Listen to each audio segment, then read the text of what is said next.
En otras informaciones nos llega también un caso similar a lo que está ocurriendo en Gironday.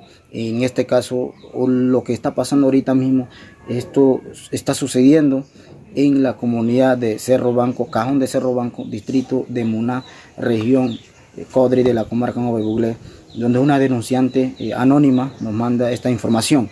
Está involucrado algunas autoridades docentes, pues vamos a escucharlos.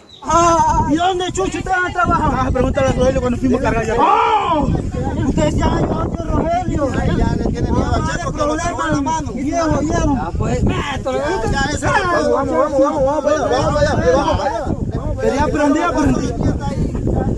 Ya perdimos, ustedes ganaron. Cállate, Chel. Pero ahí sí eres bueno para estar insultando a mi abuela acá, ¿verdad? Se nota que no te han enseñado de educación. Vaya a pelear allá en Bagamá tu terreno, que allá es que vive tu papá. Allá es que vive tu papá. Aquí tú no tienes, tu papá no tiene nada acá. Yo sabía que ibas a salir. Vaya para la casa suya. Yo sabía que tú ibas a salir con eso. Cállate, tita. Ahí sí eres buena, te tengo miedo. Bueno, anda, sácatela a ella, pues. Anda, sácatela a ella. Que ella es la que te la debe, no yo. Bueno, entonces, ¿por qué vienes a tenerla aquí? Yo estoy tomándola a ella. Anda, cállale la boca ya.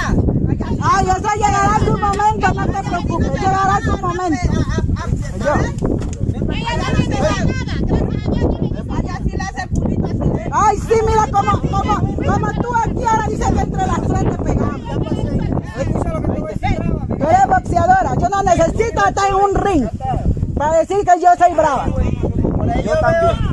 Por ahí vi una foto del alcalde. Ay, ¿qué importa? ¿Qué importa? Cállate, Che. ¿Qué importa? ¿Tú? Ambiciosa. Ambiciosa porque quieres todo. Seguro que nosotros somos los pescaditos ahorita. sí, es que estamos agarrando todo eso por allá.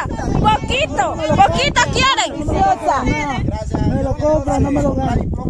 ¿Viste? Ay, sí, tú sí tienes mente. Te graduaste ya de matemáticas. Te graduaste de matemáticas. Por gusto no te dicen. ¿Qué opción más tuviste? ¿Qué opción más tuviste? ¿Iniciar otra? Pero pues. ¿Quién? Cállate. ¿Qué? ¿Yo qué? Dime pues, ¿yo qué? ¿Yo qué pues? No estudié pues. Dime, si le estoy hablando de estar metiéndote. Estudia, nadie le está diciendo que no estudie. Sube ese video ahorita para que Leonel lo vea cuando te... Que suban la mía, también me grabaron. Cállate, Lee. Cállate, ¿qué? Sube el video. Suban el mío, por favor, que yo quiero ser importante. Ustedes desde su casa, desde las redes sociales, de manera virtual, verán y concluirán sobre estos temas. Similares a estos, en muchas comunidades están ocurriendo los mismos. Son pan de cada día, pero prácticamente ocurre aquí en la comarca Nova Buglé. Así que sigan nuestras redes sociales, @PrensaNB Panamá.